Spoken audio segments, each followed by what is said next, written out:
the afternoon sun piercing through the clouds, bringing in light and warmth to all the people of Oak Ridge. As Scree flies over the town, observing the people and their movement, taking special attention to the construction going on, he looks down and observes the approach of an individual. No, there's three of them. They're coming in close and fast.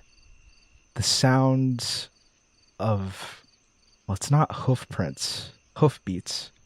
It's more slimy than that, but the movement it's too fast. It's simply too, and then the crackle, the loud bang as gunshots.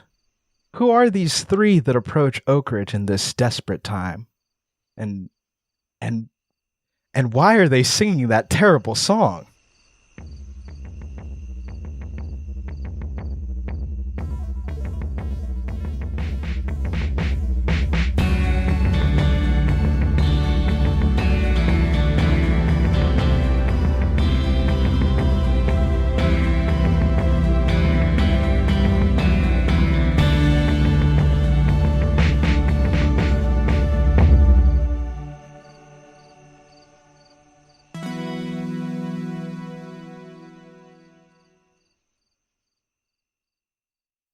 Wait up, neep, nop, nop, no. Where'd you come from? Where did you go? Where did you go? Now, God, now, Joe. Yeah, so in the various places in Oak Ridge that you all have found yourselves, you do begin to hear some kind of commotion coming into the town. But you are masters of your fate. I believe you guys were thinking of going back to the sealed axe to regroup, or if there's any other business you'd like to get up to. Matt, when we last saw Civic had just failed an insight willpower check. Is that anything I should know about? This has been chewing on me the last 2 weeks. Nothing is happening in this scene about that. No. Awesome. Great. Well, Civic will be heading back through Oak Ridge looking for the others, hearing that sound of the music in the distance. Mm-hmm. We had originally planned to meet back in the evening, right? Like, what time of day is it now? I would say it's probably like 1-ish. It's mid-afternoon, getting barely into the evening. A little early. Okay. Now, let's say as you step out from your various places you've been, it does seem to be getting a little bit warmer. Maybe, I mean, I don't want to speak for the others. Maybe we end up sort of converging, trying to go towards where the sound is coming from. Like, Vale would probably go check to see what it is. So if Civic and Reginald do too, maybe we don't do our full debrief now, but we would maybe run into each other at this. Yeah, agreed. I think with our plan being scoping out the sponsors and any new participants, naturally incoming sound might symbol one of those two things. So I would naturally saunter my way over to the source as well, trying to peek at the source. Especially since the last time people arrived with a song or a chant, it was Dorothy, who has cast a pall over the proceedings here. So Civic will turn as well and try and find the source of the sound as it gets louder. Song may have been too generous a descriptor as you all rejoin. You see approaching on a trio of Setsuans is a brash-looking man. He's fairly well muscled, but he has on his back a backpack of, in the same way an archer would have a quiver of arrows, he has a bunch of shotguns. And he is currently using one to fire into the air as you see the approach of Buckshot Bill. Matt, Mm-hmm. you said there was a terrible song or there was a lot of music, etc. Are you saying that they're pulling up with these Setsuans? They've got the JBL blasting Fetty as they approach? I haven't said that. You said that. I haven't said anything. And now we're You all said imagining it. This is all ever since you said strapped to his back instead of arrows, I was just like, oh, it's a JBL speaker. Absolutely. Sorry. I guess there's shotguns too. Yeah. I mean, It's your story or whatever. Sure, but, sure. You know. One of his companions may be holding the speaker over his head, but who's to say? Okay, thank you. Mhm. We're getting a Doppler on it. Is it a fast Doppler or a slow Doppler? Because they are big snails. It is a fast Doppler. These are large snails that are moving faster than you've ever seen a Setsuan move. They are rocketing. Oh, that makes sense. Small snails go slowly because Mhm. they're small. If snails were bigger, they'd go faster. That makes That sense. tracks, I don't know. that I've not tracks. seen Turbo. Not seen- No, you've seen Setsuans move while you were at Farwalk. These ones are moving faster than that, and you can see that they have some tubing running in and out of their skin. So have I seen Turbo? You might be currently witnessing Turbo. As you hear, he's Buckshot Bill. I'm the best shot's ever been. I'm Buckshot Bill. And he'll take all the win. He's Buckshot Bill. They don't seem to be like coming up with new rhymes as they go. It's just, he's Buckshot Bill. And that's about all they've got, it seems. Oh, they've got plenty.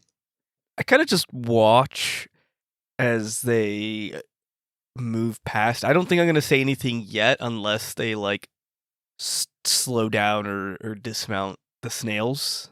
Are you all three grouped up? Yeah, Civic will see the other two through the crowd and mosey on over.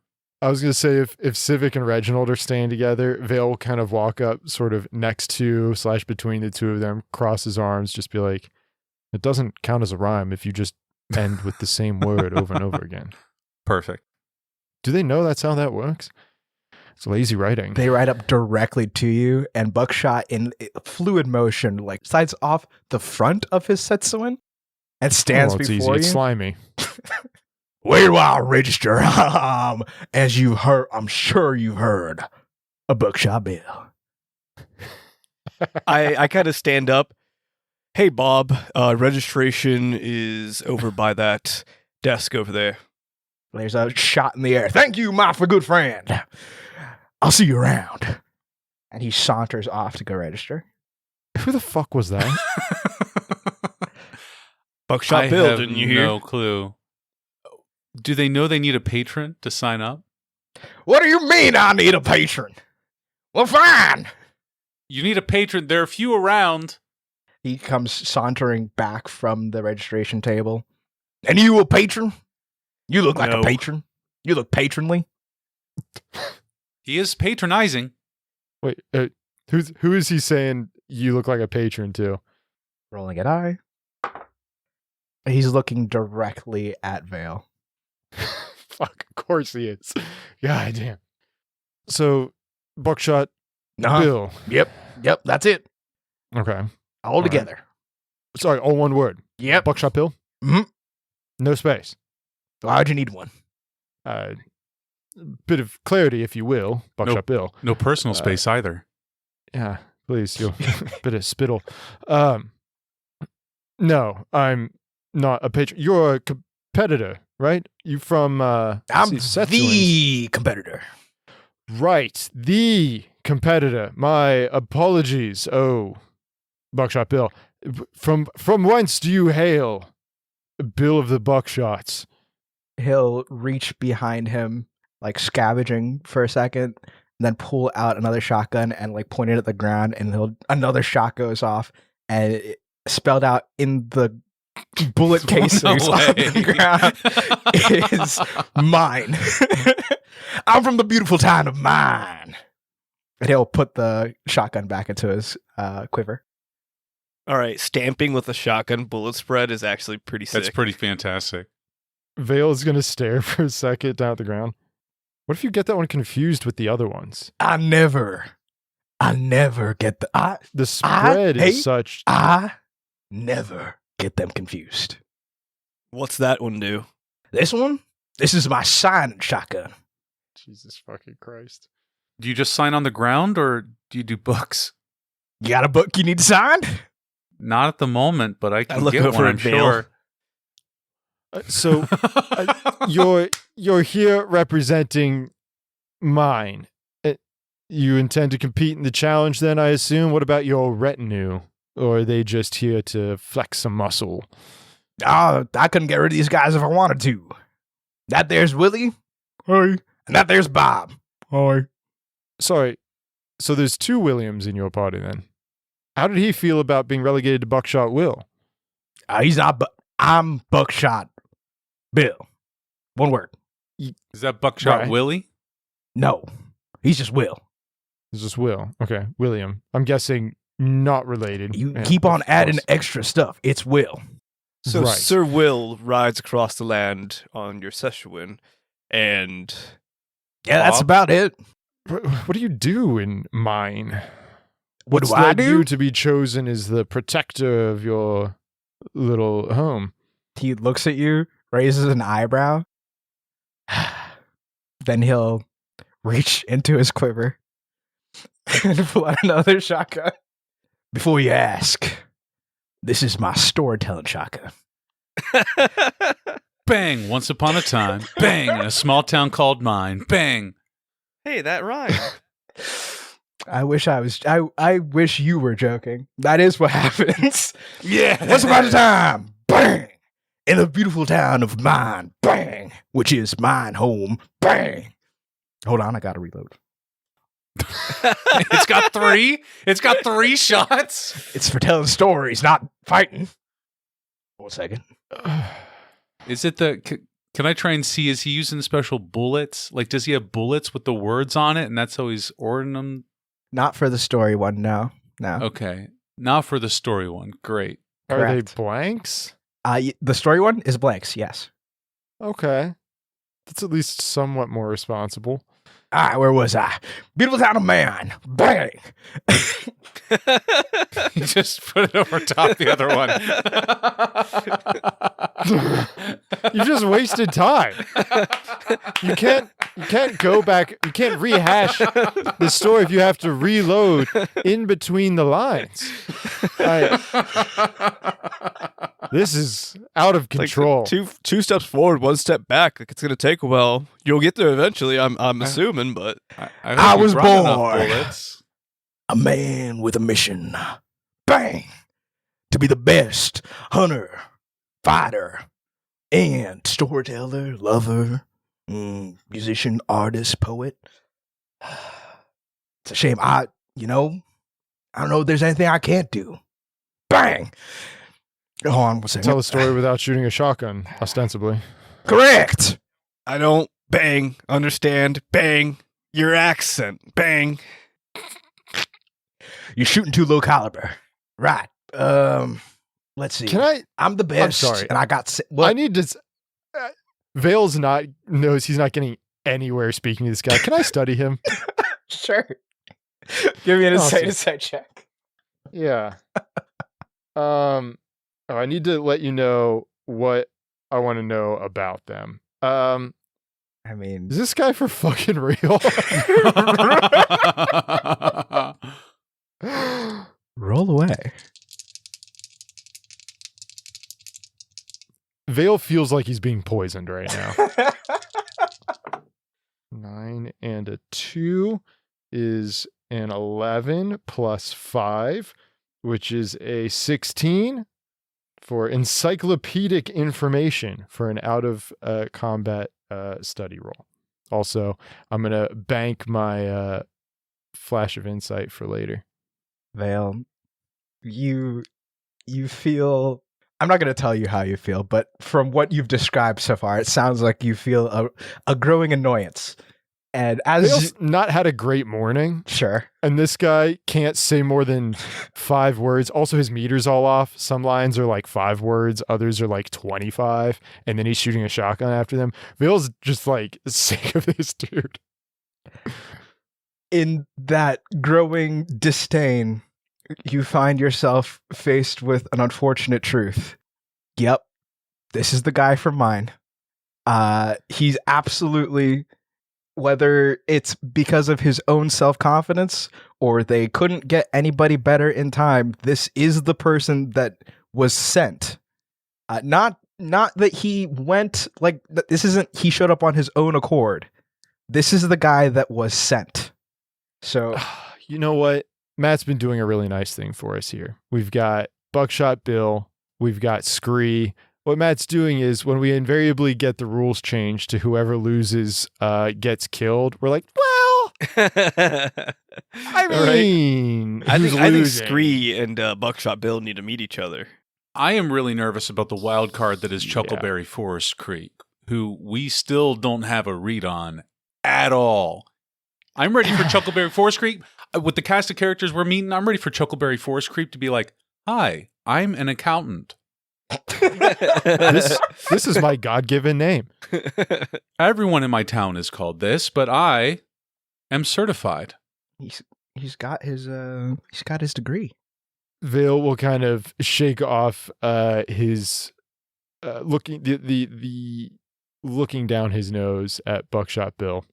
Well, there's a registration booth in the center of town. I think you're looking for, what was their name? She's got an awful podcast. There's a woman named Lorelei. A lot of offensive views, but she is the person who handles the registration. I believe that's who you would be looking for. However, that would be if you enroll without a patron. If you're looking for a patron, they're around. It seems to be the onus seems to be on both the patrons and the champions to find each other and form some sort of lovely union of mutual beneficence. Speaking of which, actually, there's a little kind of counter movement that we're building here to have everyone represent the pit as a whole. As I look to Vale and Reginald, kind of nodding, filling them in. Feels like, oh fuck, this guy annoyed me so much I forgot about our plan. we have at least one patron who's interested, Madam Sadie's, in this approach. So if you're interested in fighting to protect the whole pit, then instead of just the mine, you could protect everyone by putting down the pit when you sign up. He gives you a scrutinizing look. Where's this, madam? Strike me as somebody who has had a generally pretty easy time finding the local madam, but You're funny. The one you're looking for, they're located over in the sort of Patrons Grove area, correct? The fountain over there. Mm-hmm. All right. Well, I talked to that Lorelei you were talking about earlier, and she said I needed a patron, so that's why I went looking around. You seemed like you knew a thing or two, so I thought I'd ask you. But if that's the direction to go, then that's the direction to go. Buckshot Bill will go that way. Tell her that Civic sent you. Radar Civic. That's a silly name. Sure, you want to do that? And he starts walking off. There's no shot she's going to have him be their champion. I can't imagine if we're thinking about splitting up, you know. I don't think there's any rule that a patron can only pick one person to be their champion. Oh, that's fair. If Buckshot Bill is in on the plan, then Madam Sadie's might. That's fair. Okay. Yeah. Well, that was quite a character. Mm-hmm. It seems like this competition is pulling strange folks from all over. From the distance, you hear another bang. Oh, God. Is that his, I'm here to ask who Madam Sadie's is, shotgun? From the sounds, it was very similar to the storytelling shotgun, so... There he goes. Well, get ready. Bang, bang, bang, bang, bang, bang, bang, bang. Well, I hope you all have had a productive morning and afternoon. I'm looking forward to chatting with you all about what we've learned later. Let's see what else we can find. And Vale will just kind of give a little wave and just walk off out of the crowd. Oh, of course. See you back at the Sealed Axe. He'll just give a little wave over his shoulder. What was that about, Reginald? Usually Vale doesn't miss the chance to fill us in with what he's doing. I'd imagine he is keeping information close to the chest until he feels he can explain the direction he wishes to take us. He might not be at the point where he has complete understanding of the path forward. We'll remind him it's not his burden to bear alone. Of course. How Now, about you? I did manage to talk to a patron who seems to be in support of our plan, and I think now we're at the point where we need to meet the other contestants we haven't spoken to yet and see if they won't think of joining our cause. That's excellent. Who did you get to speak with, Reginald? No one yet. I'm going to go find someone now. Oh, okay. Well, I guess you go that way and I'll go this way. Very well. Will you do the same? Are you planning to talk to someone? I guess whoever I come across, I was also curious about the construction work over there, so I might try and peek in and see what is going on. But I'll try and enlist folks. Madam Sadie's agreed with the plan to have everyone kind of sign up for the pit, and maybe that way we can use that as a loophole, I guess. So if you see other folks who are interested in competing, tell them about that plan. We're getting everyone to sign up for the pit. Very well. But if we do need a sponsor, then eventually the sponsors might have to work together, and I find that more difficult than defeating Alejandra personally, having people with capitals and their own goals and ends for that warship making concessions. So I don't know how that will work on the sponsor side of things. Well, the sponsors are competing. If the competitors are all on the same page, then what can the sponsors do? Pool funding, for one. Well, we have at least one sponsor. Madam Sadie's is interested, but we'll see. I think this is the best plan we've got right now, and I guess as we ask around, see if there's anything else we can learn. Agreed. We'll regroup. Not to put too much weight on the scale, Lele also agreed that everyone should be under his protection. I don't know if Reginald would bring that up, but Lele did mention that they would like everyone to be united. Yeah, not yet. I think definitely of a similar mind as Vale, thinking that it's best to have all the pieces of information before we kind of plan for our phase 2. Roger that. All right. Well, let's keep up the good work. Let's see how many other competitors arrive before we have to do this thing. But I'm gonna go. Civic spins around. I'm gonna go this way. Very well. And Civic wanders off. I'm kind of just standing thinking about my next course of action, as I'm assuming people slowly started matriculating out from where the center of commotion was. And I walk and make my way to a certain violinist. So I leave the scene with that in mind to go find this violinist. The party splits, tasks in hand, the day half completed, and only 5 more until the competition.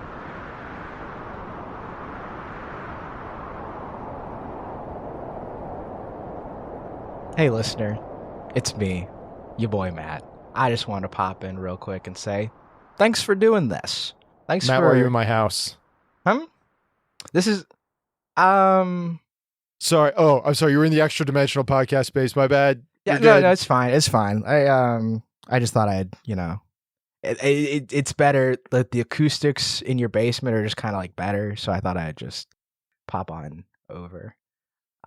So listener, thank you for, listening to us have a great time. I hope you're having a great time. Hey, Matt, I got the popcorn ready. Oh, great. Max. Why are you extra dimensional? Extra dimensional. Yeah, Not... but like the acoustics in your basement, it's just nice, It's really nice. And the popcorn turns out perfect every time. Did you guys tell him about how nice his acoustics are? I think we got him. Yeah. We got it. Why are you all in my house? Well, My Eric's doors in the were extra locked. dimensional podcast hole. Do Yeah. you want us to throw you the rope? Do you want to join us? No, it's quite nice in here. Okay. Okay. All right. We'll check in another. Well, we'll give you a little bit. Yeah. So, listener, thank you for your continued listening to this silly story from the bottom of our hearts here from Max's basement. Thank you for doing that. And please continue to do so and maybe check out stuff on our website. Try reaching out to us in Max's basement or online in the various places where you can find us. Yeah, we really appreciate it. Thank you. Eric, do you have any idea how much this rift generator costs me to keep open? Do you know what this does to my monthly electric bill? Sorry, couldn't hear you. I think there's cat vomit down here. Here, I'm going to lower the popcorn on some rope, okay? You have as much as you need. Bang! Is Bill here? Oh, no. Yeah, he's in the hole with me. Oh, okay.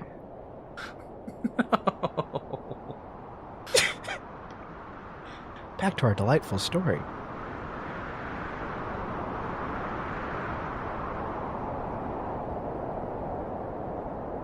Gentlemen, once again, who would like to go first?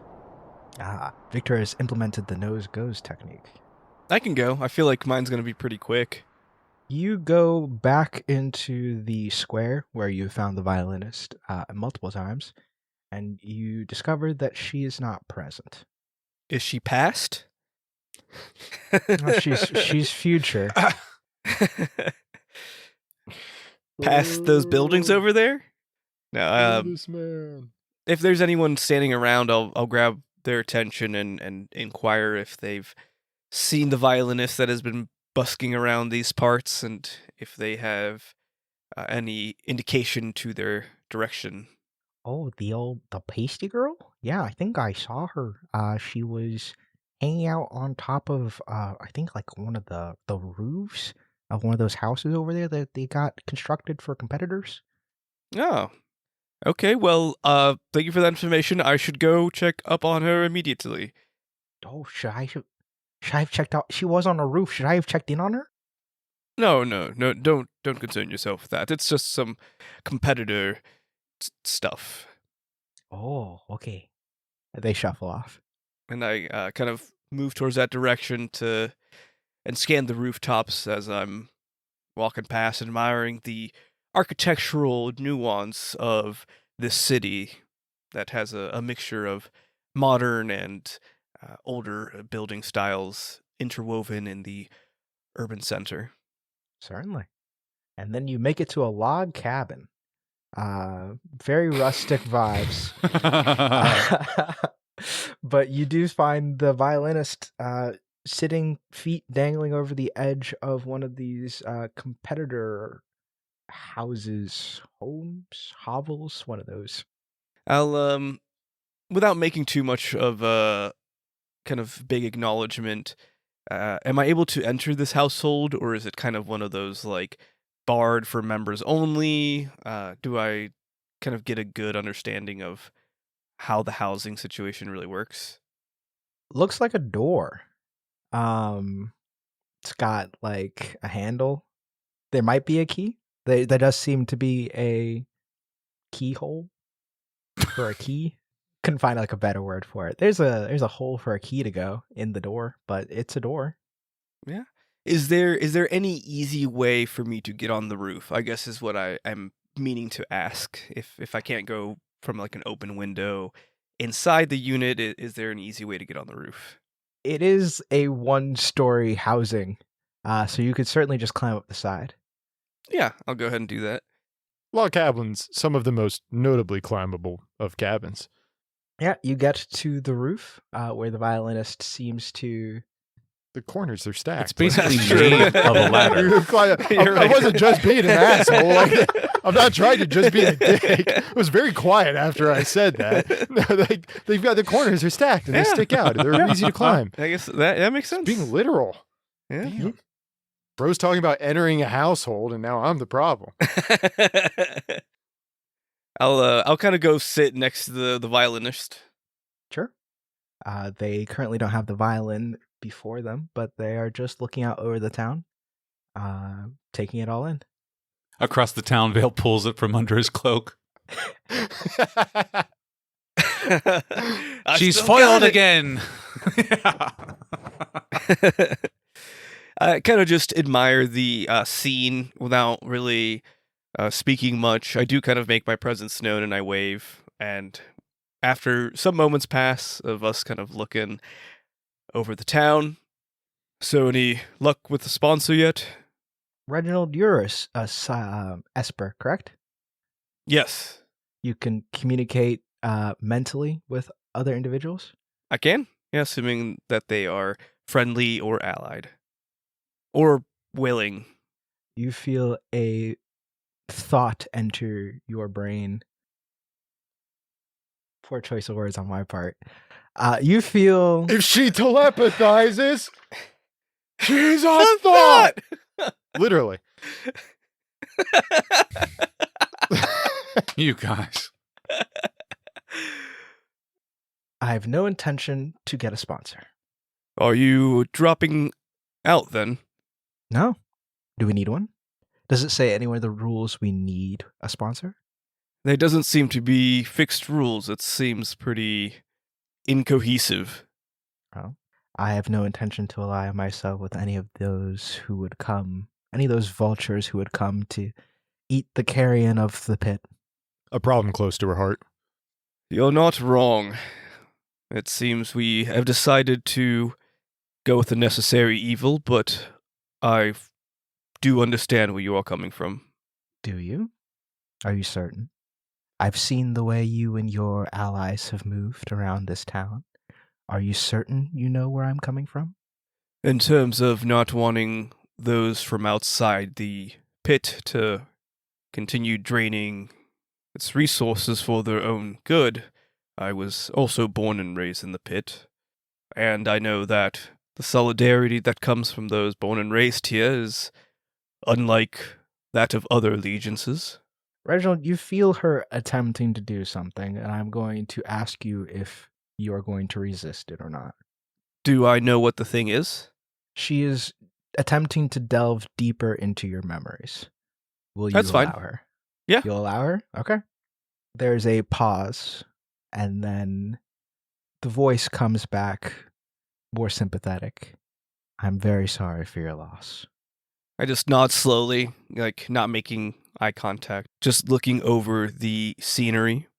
Yes, well, we all have our stories here in the pit. Well, yours specifically. Those outsiders, those from beyond the pit, sent something looking for something we had here, and they destroyed your home. Right, and I don't want that feeling of a destroyed place you call home to repeat itself to anyone in the pit. That is why I am aiming to change the rules. If enough of us band against Alejandra's farce of the biggest loser gets destroyed, we might be able to save everyone. Will we? If he intends to destroy things and we cannot get to him, can we save the pit without killing Alejandra? If it must come to that, for Alejandra's end, to mean the continuation of everyone else's life in the pit, that is a fair trade. Perhaps we had a better understanding than I initially believed. But I would be careful. You've made a promise to an individual I think you'll find a little troublesome. From digging around in my memories, I'm assuming she's referring to Starts? No. No? Now she seems to be referring to a more recent individual you made dealings with. Oh, Lele? Yep. Again, necessary evils. I only hope that when it comes time to cut ties, you'll be able to do so. I've made some new friends in pretty high places that might be able to put in a good word for me. Well, and then there's his murderous brother. And the violin will start to appear in her hands. Maybe you'll get lucky. And she'll start playing a somber tune. Halfway across Oak Ridge, Vale looks down at his empty hands, dejected once more. How does she keep doing it? I kind of just passed the rest of the scene, just sitting with them a few more moments, kind of letting the silence and the tune drift me away from camera's view. As you're sitting there, as she's playing, you see it's not quite, evening yet. It's not dark everywhere, but in the shadows of this lodging, you see some spirits rising out of the ground, and they seem to sway and bob to the music that she plays. But as you say, we will move on over to whoever feels like going next. I can go. Certainly. Hey, Vale, where are you? Vale is going to meander a bit through the town, making sure that he's leaving a good amount of time since he left Alabaster's locale, and making sure that he doubles back enough and takes enough left turns to be sure that nobody is following him, specifically Reginald, Civic, Kevin, or Clive. And then Vale will go knock on the door of Starts' cabin. Could you give me a dex roll just to represent how good you attempt to lose any tail you might have? Yes, you may. Oh, thanks. What am I looking for? I'd say base difficulty 10. Just a real simple 10. Well, I rolled doubles. Oh. Double ones? There were two. There were Okay. twos. Ah. I'm trying to decide if I want to use a fabula point for this. My odds aren't great.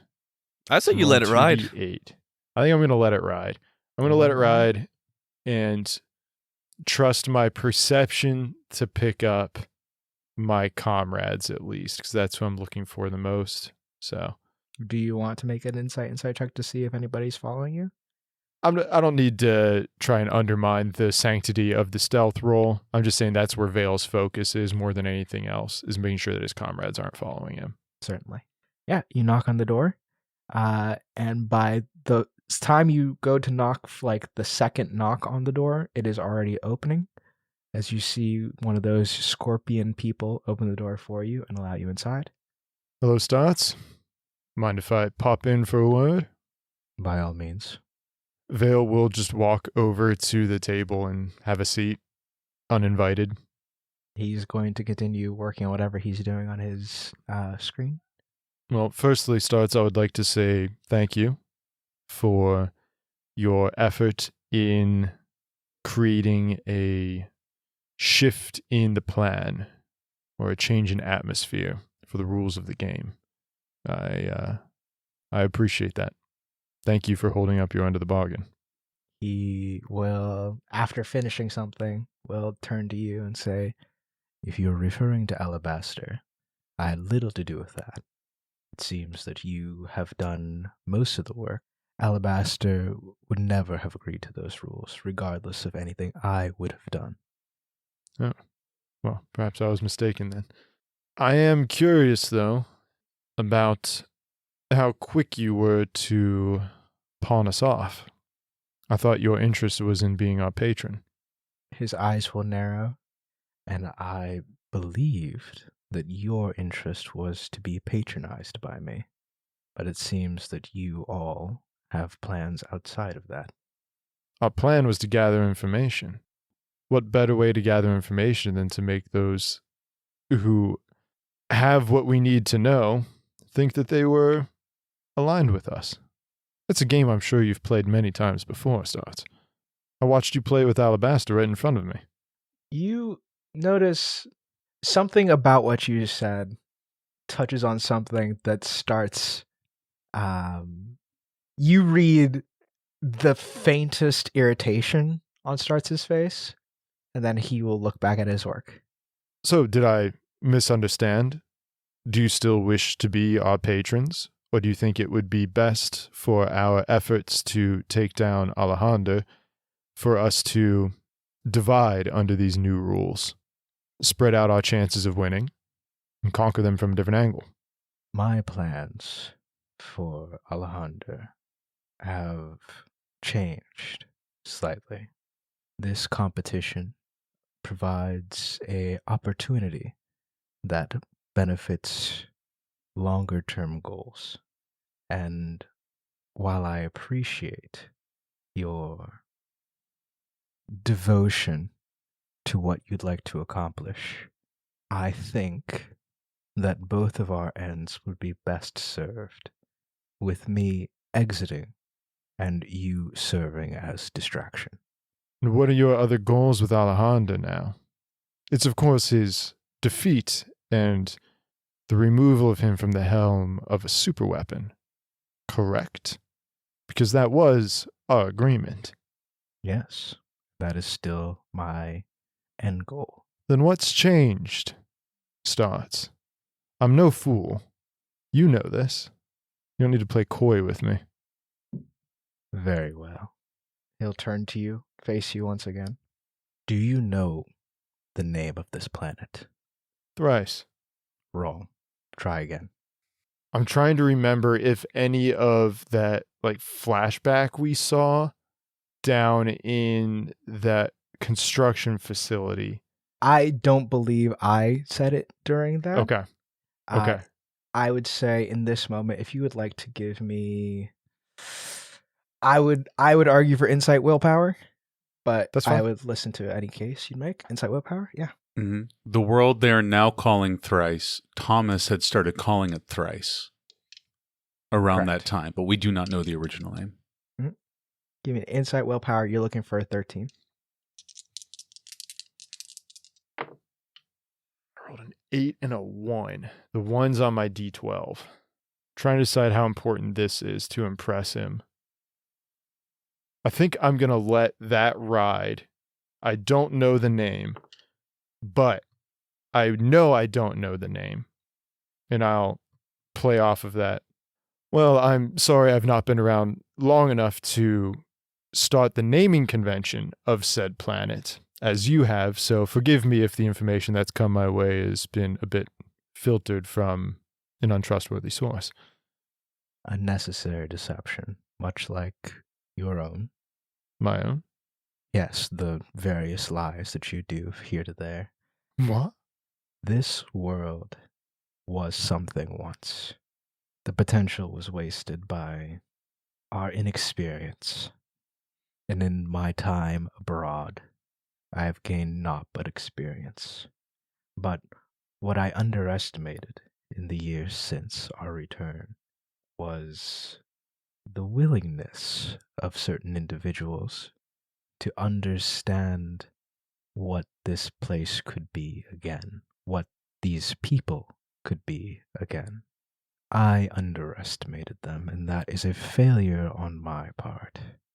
Alabaster has shown an understanding that I previously did not believe that you were capable of, and I see it in you as well, your companions, an understanding. You have a knowledge of our history, yes? I know bits and pieces, just enough to make me dangerous. Indeed. And that ship Alejandro has, it is effective now because it is something that this world is not prepared for. But thanks to Alabaster, and in truth, to you all as well, I see now that information, that knowledge, it would benefit me greatly if more people had it. If this world wasn't so unprepared for things in the sky, if they can think beyond that, if you can think beyond that, then I don't need to directly stop Alejandro. People like you, people like Alabaster, they'll do the job. I have other things I need to take care of. I have a whole world I need to bring up to speed. But I understand you'll be busy here. Starts. In what iteration, in what body, in what lifetime will you realize that you're the thing in the sky you're so set on warning them about? I'm not sure.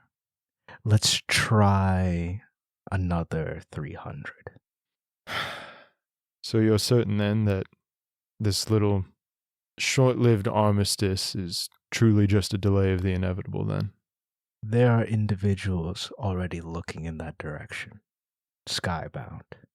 It seems Joan left an impression. This iteration of it, with the artifacts, that it was brought upon by my miscalculation, my continued underestimation of the people of this world. This, or something like this, was bound to happen. I see now that you are more adaptable, and I should have planned for such. So I will let you have this stage, and I will prepare the next. Vale recognizes a closed book when he sees one, and he'll stand up from the table and just stare at Starts for a moment. I'd like to study him while I'm standing here. Increased difficulty. +3 to everything, but feel free. +3. Okay. So that means I need a 19 for encyclopedic knowledge. Correct. What specifically are you trying to pick up off of him right now? I'm trying to get a sense of his next step so that way I can start to plan to counter it, or how best to prepare for it, to be thinking forward while we're dealing with this. If he can pivot into the next move, how can we pivot into the next move? Mm-hmm. Okay, roll away. 11 and a 3 is a 14. I rolled an 11 and a 3, which is a 14, but Vale is focused, which means it is a 19 from his +5 to his double insight rolls. Yeesh. From what he has implied, you pick up that he has decided to concede that he was wrong to think Alejandro wouldn't be able to do something like this. That in his dealings and like trying to help with the goal that he said he was going to do, he's come to understand that somebody else is working on similar tech. That the people of this world are even thinking that far ahead and are already working on chips again without his influence. And that being the case, if he wants to keep on top of things, he needs to start getting everybody else up to speed and making sure he's on top of that. In regards to how you directly can do anything about that, you could, in theory, also concede this stage as he is doing. To follow that point, you could try to find who else is working on this and maybe ally with them. Alternatively, you could try to take the ship before Alejandro can do anything crazy. You could attempt to go back to the forge that you found previously underground, or maybe try to find more of them and build your own ship. Like, there are means that you have technically available to you, but in regards to his direct next plans, I don't know that you have anything available to you right now. That's still a lot. Okay, that's good. Knowing that there's other groups moving forward at this pace greater than we anticipated, that's big. And knowing that he didn't expect that either that's huge information, which is perfect because it leads directly into what I wanted to say as I was leaving. Okay. Vale will narrow his eyes at Starts, just kind of wrap his knuckles on the table and walk towards the door, and he'll stop almost like he forgot something and just turn around and look at Starts. Thomas, using his first name for the first time. Thomas, you have spent so long focused on this idea that this world could be something. You really never stop to consider the fact that it already is. And Vale will turn and leave and make his way back to the sealed axe. Sure. I want to point something out. You currently have what's it called again? The thing that lets you ask a I rolled a 13 or higher on an investigation check on Thomas Starts, Correct. which does mean, and this is, we have confirmed before, this is the physical, real Thomas Starts. Mm-hmm. I have a question that I have pocketed Mm-hmm. that I am able to ask Matt, the GM, at any point in time, and he must answer it truthfully. Mm-hmm. But I can only use it once per subject. I want to clarify something about that. This current body of Thomas Starts is the one you have that docked for. Mm. Okay. All right. Radar Civic. So we pan over to your venture. Where are you, Civic? I think Civic has wandered off, just kind of processing the environment, being here, everything that's going on, getting some fresh air, and will intentionally or unintentionally go somewhere in Oak Ridge where we have not yet spent much time. So Vic is thinking this might get us over toward Chuckleberry Forest Creep, who has since eluded our wanderings.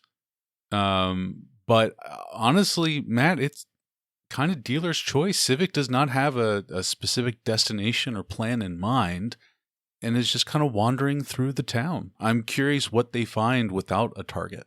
Sure. Yeah, you wander around town, probably closer to the eastern edges, away from where the construction is being done, and closer to the archivist's archive. Double A, yeah. Yeah, good old double A. You don't know what it's called just yet or what they've named it. But as you're wandering around the forest in that area, you stumble across a tree sunbathing. Oh, Civic just pauses. What does a tree sunbathing look like? You know how It's called photosynthesis. Mm. you know It's how just a tree. yeah. You know how like trees are normally like facing up, Vertical? like yeah. vertical and like facing up. Unless Okay, there's cool. something wrong, in which case... Yeah. For a second, it probably looks like something's wrong, but then you notice that the tree is fully supine with its roots like up in the air, and that they are Oh, exposed. It's photosynthesizing its perineum. Taint tanning? Tanning, yes. Yeah. You see and as you get closer, you see more humanoid features on this horizontal tree. Horticulture? Oh, that's good. Damn. I wish I Thank thought you. that one faster. Yeah. Are there clothes? Is it just a naked tree person? Why would a tree wear clothes? That's silly. Oh, boy. Civic will stop a good distance back. Excuse me, are you okay? Yes. Where is that coming from? You don't want to know. The echoey voice seems to come from the ground near where the leaves should be. There's sort of a face. It looks like it's been carved in by somebody very carefully, but more like it looks like it's been carved as a mask to indicate for someone to look to be a face. But the sound itself seems to come from the branches. I can't help but notice you seem to be sunbathing horizontally versus the normal up and down. Mm-hmm. Yeah. Is this intentional?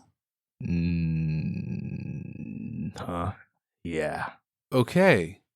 Would you like to join me? I'm going to look up. Is it a nice day? Now it is. Yeah, it's getting better. It's getting better. You know, Civic didn't really have a plan walking this way. Civic will look around the clearing, look back at the tree, and sure, I'll sunbathe with you for a bit. And Civic will walk over and sit on the ground next to this tree, maybe 10 feet away, and lay down. They're back on the ground, their feet up, one hand on their hilt, looking up at the sky. Feels good, doesn't it?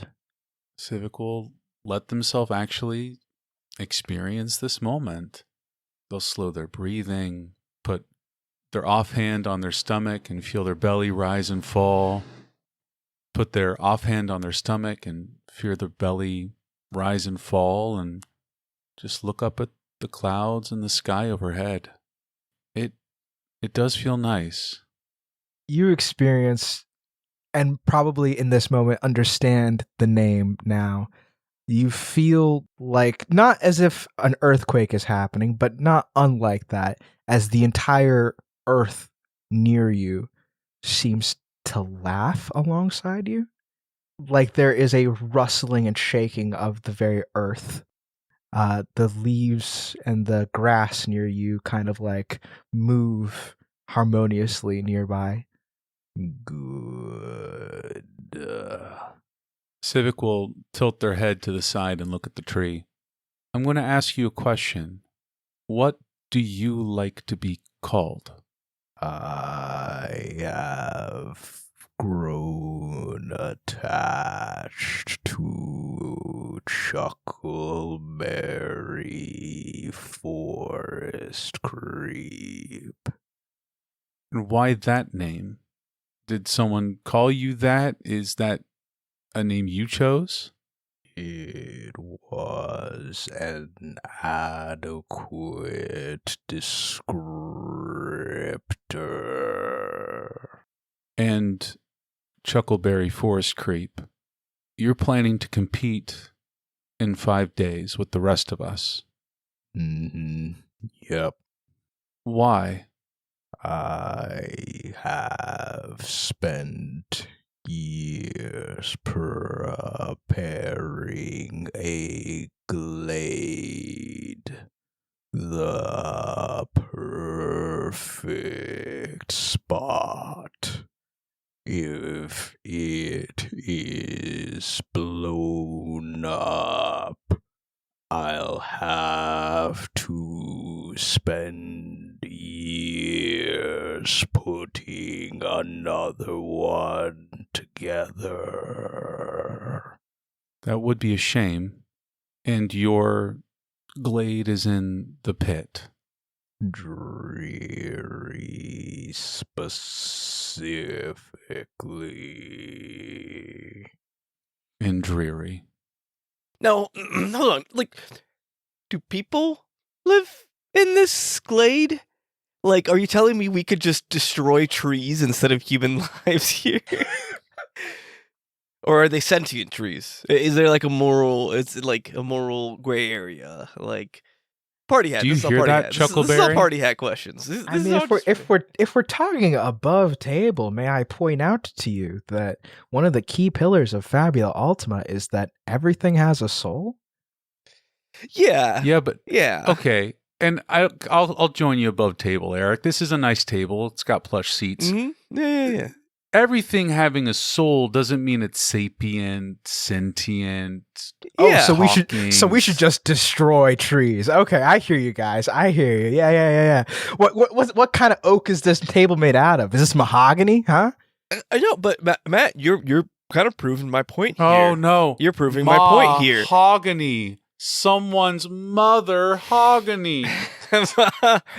Mahogany. See, you're kind of proving my point here, though. Like, humans already kind of use nature to do these tools and like create swords and shields and houses. And I'm sitting on top of a house made of trees, dead trees, right? So, like, what's one more? Brohogany and cishogany. What's one more use of the trees to protect the lives of many people, just like how houses produce shelter that save people's lives?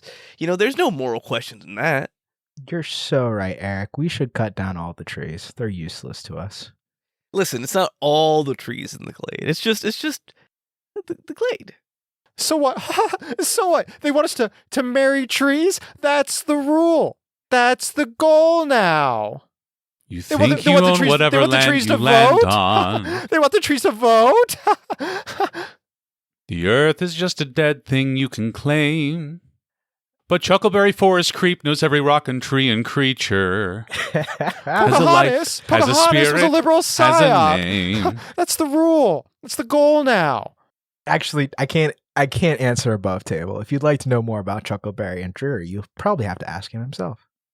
Also, if we're worried about the town, Drury is just a lane.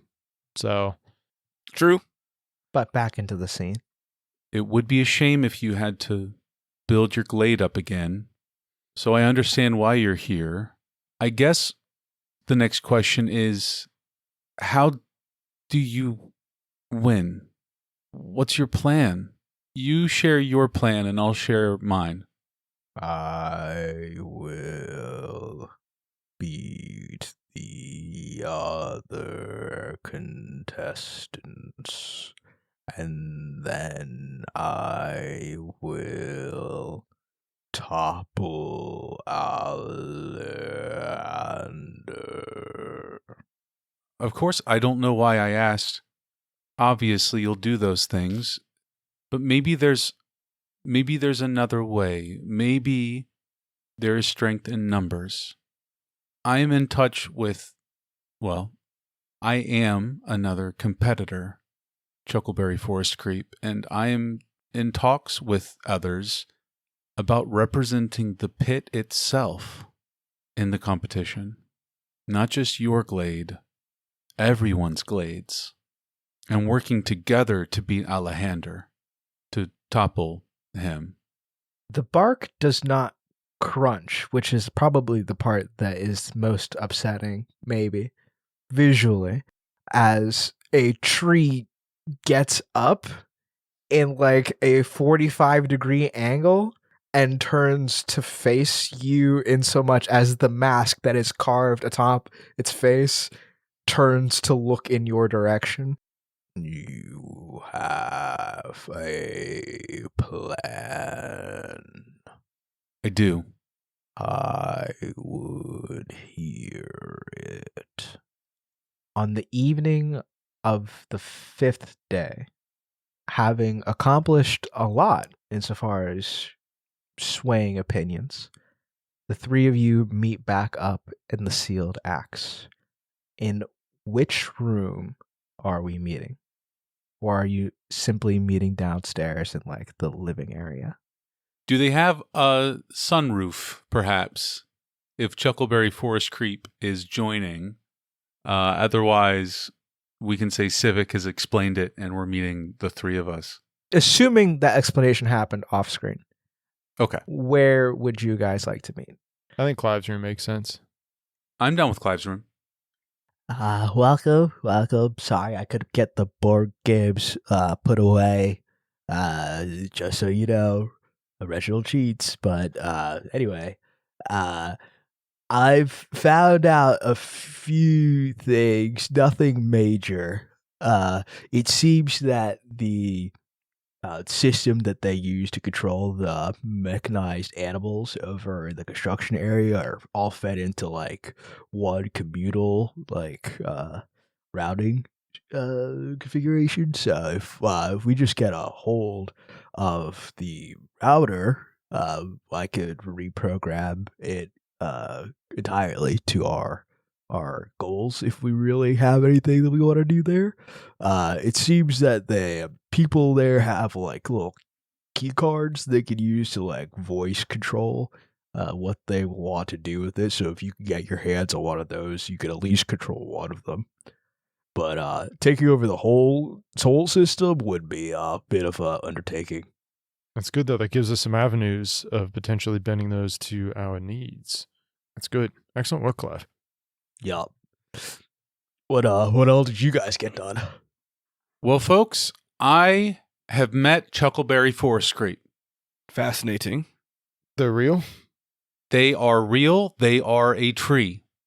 You come again. They are a tree with a face carved into the side, and it shakes the earth when it talks. And if anyone at any point in this competition harms Chuckleberry Forest Creep, they are going down. Because Chuckleberry Forest Creep is here from Dreary, and Chuckleberry Forest Creep just wants to protect their glade. Like just a stand of trees? That they put a lot of time and effort into over the years, and they treat the trees like their family. It's very important to them. We're not sacrificing Chuckleberry Forest Creep. Right. Bill gives kind of a side eye to Reginald, like, if we have to, we'll destroy Chuckleberry Forest. Oh, yeah. It's like, right. Because we're defending the whole pit, so that's not even a point of conversation. As I just return the glance to Vale. It's like, all right, we have a kid on a jail-free card. Let's go. Civic is kind of pacing across the room. Exactly. Because, and I talked with Reginald about this, but Vale, you left before I could, Madam Sadie's is in with our plan for all the competitors we can to decide to represent the pit. We get everyone to represent the pit. That way, we can all work together to get through the competition, and no one town or village will be destroyed should things go wrong. It's that loophole we were looking for, Vale. We found it. Perfect. Excellent work. Reginald, did you make any inroads with Lele Fries? Yes. Do we have another, perhaps, to our cause? Yes, Lele agrees with our cause, and they want to take Alejandro down. At the end of the day, it seems all of these sponsors just want power and greed to an extent.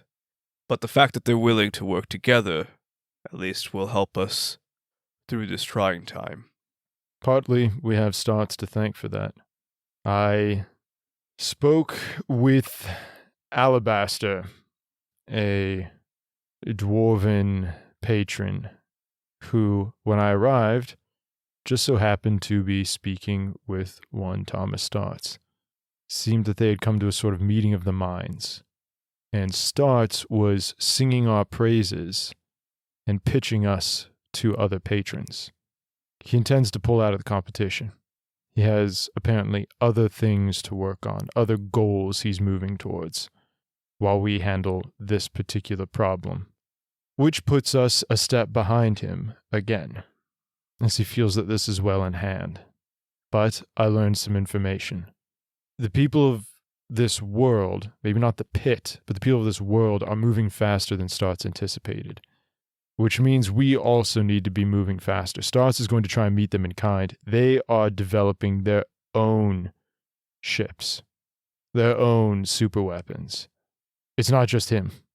So, of course, that means there are some who could contest him, but that also means the world would be the battleground. I imagine some of those leaders of said forces are here, are these patrons. And if Starts is thinking about pulling out, the only way that we can try and counteract the next step while in this one, because we have to solve this, of course, but if we're going to counteract the next step, we need to be making inroads with these leaders at the same time. Understanding, are they the ones developing these things? Are they the ones making them? Are they the ones looking for more space to build, more land to consume, to take over, to subjugate? I think we need to split up and take different patrons, different sponsors, ingratiate ourselves, earn their favor, learn what we can so we can turn them against each other and against Starts, or dismantle them from the inside. Whichever way, they may have designs on the pit as soon as this ends, but at least there will be a pit afterwards. We can deal with the rest as it comes. Where is Starts going, Vale? Or are we going to have to resolve things here and chase after Starts again? There are two of these other artifacts out there beyond the beast and the ruler. Yes. This isn't over here. No. We need to think about, you're the strategist, we need to think about the next fight too. And that's why I think we need to learn what we can from these sponsors. Gain their favor, their trust, their power. That we can maybe wield it against Starts. But he seemed to think that Alabaster had some sort of greater knowledge, some greater understanding, that we have some greater knowledge and understanding that he admired and was surprised by. And he says it makes things easier for him if everyone else knows that too, I think he's going to try and remove the curtain that's been covering all the secrets of this world. I believe you are correct. Civic, you are right in wanting to prioritize the reclamation of these artifacts. But as we've collected them, I've been trying to understand why. Why these artifacts? Why the distribution? What is this cat and mouse game? And knowing a man like Stotts tries to be as calculating as possible, but these existing in the world, I believe, serve as a catalyst for all of the social upheaval and confusion one of them creates in an area that they happen to be inside as power grows on power and people fight with resistance. This rocking of the boat is what is speeding up our innovations to discover these ships. So, I fear it may be the case, even though we do have the responsibility to reclaim them to prevent any farther tumultuous outcomes, that Stotts has gotten what he had hoped out of sowing this chaos. So, it's as Vale says, we need to start thinking about what that next stage of confrontation looks like. One thing I will say is that the relics are more key than just implements of power. One thing he let slip was that they were a mistake, that making them was the wrong move. Matt, Yes. you were very clear in saying my flash of insight belongs only to this body of starts, implying that if we encounter another starts later, they won't matter anymore. Potentially. That's exactly what I got out of it as well. Mm-hmm. Vale will think back to his conversation with Starts. He'll think back to what they learned in the factory underground. He'll think back to their first encounter with the mechanical Starts when Reginald chased him to his central hub. He'll think back to riding in the Panda Communications truck with Thomas Starts at the very beginning of their adventure, before they ever recovered even a single one of these relics. Vale will use his flash of insight to ask the world, as I ask you, Matt, why did Thomas Starts create the relics?